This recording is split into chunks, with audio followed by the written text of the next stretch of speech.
Good morning. Today is the 13th of August, and we look at chapter 13 of the book of Romans. And I don't think that's important at all, but it's just the way it is. So, in chapter 13, Paul talks about being a responsible citizen of your country, of your government. You know, he starts this verse with, "Let every person be subject to the governing authorities, for there is no authority except from God." And when Jesus was asked about, paying taxes to Caesar, if it was legal to pay taxes or not, he asked for to see a coin, and he said, "Well, whose picture is on the coin?" And they said, "Caesar's." And he said, "Then pay unto Caesar what is Caesar, and unto God what is God's." And I've heard it said many times, and I've said it myself, that one aspect of being a good Christian is also to be a good citizen of your country. And to be a good citizen of your country is to follow and uphold the laws of your country. The same of being a Christian. Being a Christian, we try to follow and uphold the laws of God. And we fail in following the laws of God, just as we fail in following the laws of our country. And one of those things I do it myself. Most of the time when I drive, I break the law of the country because I don't always follow the speed limit, and there, I just confessed, But Paul says that, to be a good citizen of your country, to respect those in authority. And to respect those in authority, that would mean, like a police officer. It would mean the governor of your state, the president of the United States. It would mean, the head of the household. It would mean, whatever, to respect those in authority. And to know that, that they are out for your good and for your protection. And that's what laws do. Laws are there for our protection. They aren't there to create hardship for us. They are there for our protection and for our well-being. He says in verse 3, "Do you wish to have no fear of the authority? Then do what is good, and you will receive approval." And this is one of the things in today's society, is that, people, number one, don't have respect for authority. And when they do something wrong, we have so many police shootings and things that way, and just because people have done things they shouldn't do, and then when they get stopped, they retaliate on the law officer, the police officer who is trying to uphold the law. And he says, "Do you wish to have no fear of the authority?" Well, if you haven't done anything wrong, you shouldn't have any fear of, if you meet a police officer on the street, you wave at him and you say hi. If you're a convicted felon and there's a warrant out for your arrest, when you see a police officer, well, you're probably going to have some fear in you because you hope you're not recognized. So if we don't do things wrong, we don't have to fear authority. And it's, I've read stories of, of someone's pulled over by a police officer and they're just sitting there shaking with fear, because am I going to get shot now? Well, they don't just go around randomly doing that. The only reason you need to be fearful is because of wrongdoing, of so many people that have done wrong. We got so many people in our world right now that are just terrified to do their jobs. I would not like to be a police officer or someone with that kind of authority right now, because of the unrest, because of the unease. People are just uneasy because of so many things, and it is because we don't follow the laws. Not just you and me, but as a whole. People have no respect for the law. They're always out looking for the good of number one and finding things easy. So, if you don't wish to fear authority, do what is good. Stay on the right side of the law. And he says in here, toward the end of this, let us live honorably as in the day. This is verse 13. I'm jumping way ahead. "Let us live honorably as in the day, not in reveling and drunkenness, not in debauchery, but he's saying, at night, in the dark, more things happen, more bad things happen in the dark. And they do. There are more crimes committed after dark. And in today's world, there are porch pirates, there are all kinds of things happening during the daytime as well. when people aren't home, they're, and everything that way. But there, there's just not an awful lot of good that is done. I mean, most good deeds are done during the day, and when people can see you, and under the cover of the dark, people, for whatever reason, feel safer to do the wrong thing. If you're going to break into a store, when does a burglar do it? More often at night, when it's dark, when the store is locked up, when there's nobody there. I mean, this is the way it is. So, live honorably as in the day. When people can see you, and they say that that one of the best ways to see what a person is like is to see what they do when there's nobody watching them.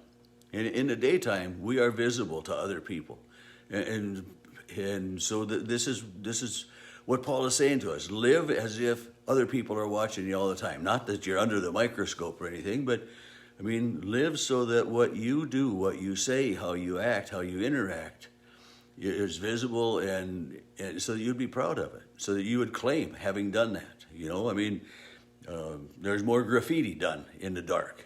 People going out and spray painting this or doing different things, and I mean, you don't want to get caught doing that. Or when people are, say, going to go rob a store, what do? They put a face mask on. They put something on so that they are in disguise. They are in the dark. You can't see who they are.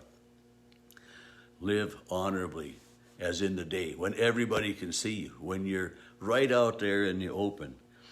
And this is the way that we are supposed to be. Verse 5, he says, one must be subject not only because of wrath, but also because of conscience. So we don't only live upright lives because of the fear of the law, but because of our conscience. I mean, we got to live with ourselves. I mean, I've done things that I beat myself up every once in a while. I mean, I've done a lot of things, not just and some of them, but we've got a conscience that reminds us of who we are and what we've done and how we should be. And so if we live our lives pure and holy, following the laws, our conscience isn't going to beat us up. We don't have to fear waking up at 2 o'clock in the morning and thinking, man, I shouldn't have done, 20 years ago I shouldn't have done. Well, I mean, these are the things that Paul is reminding us, to live an honorable life. And this is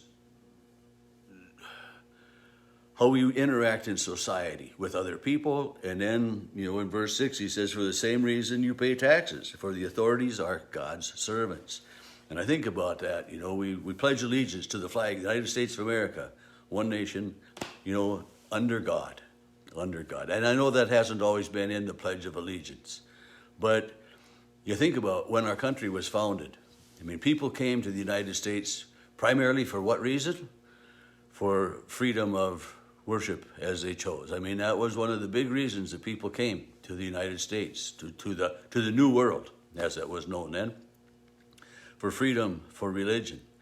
And one of the, and when the Revolutionary War was fought and when the states came together, some had been under Britain's rule, some under France, some under Spain, and there was this revolt because the government was instituting things that they shouldn't have been. They were unfair taxation. There was all of that stuff that way. But we pay our taxes, we pay our dues to our government, who is there for us and to protect and to honor us as well. So, and I know that there are a lot of tax protesters in the United States and in the world.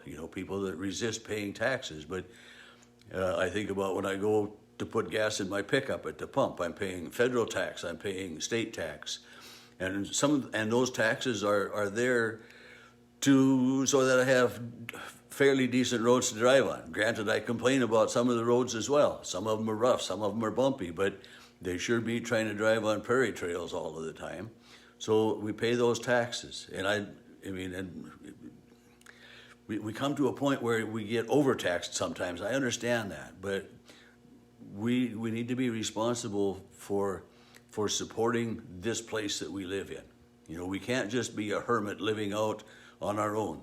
And some of the taxes that we pay that are for our future and all of those different things. But We are to be the best citizens we can be of the country in which we live.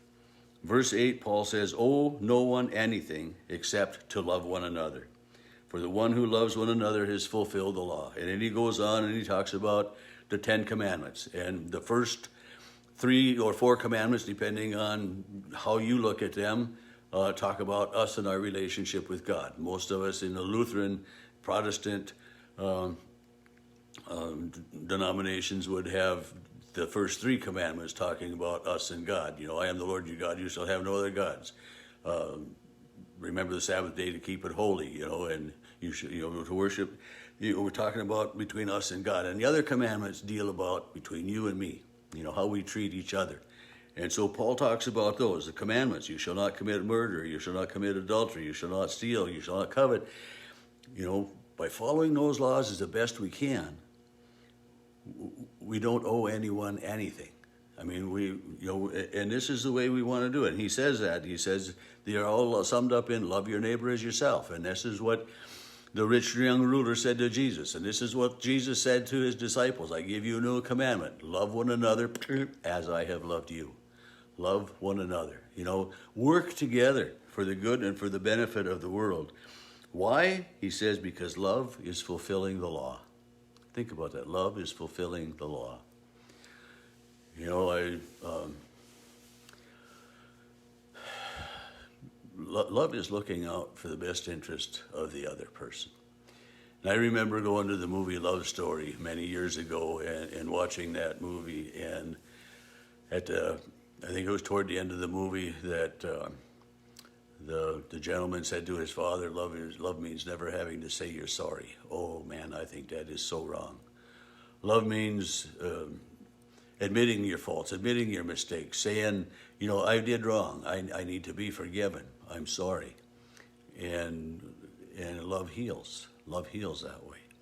So we look at how we live our lives by following the laws, by being the best citizens we can of our country, and by owning up to our mistakes, you know. And then the very last thing, again, in verse 12, he says, the night is far gone, the day is near. Let us lay aside the works of darkness, put on the armor of light. The works of darkness, this is where I said, more bad things happen in the dark than in the light. So let us live every day in the light of Jesus, in the light of day, so that people can see who we are in God's world.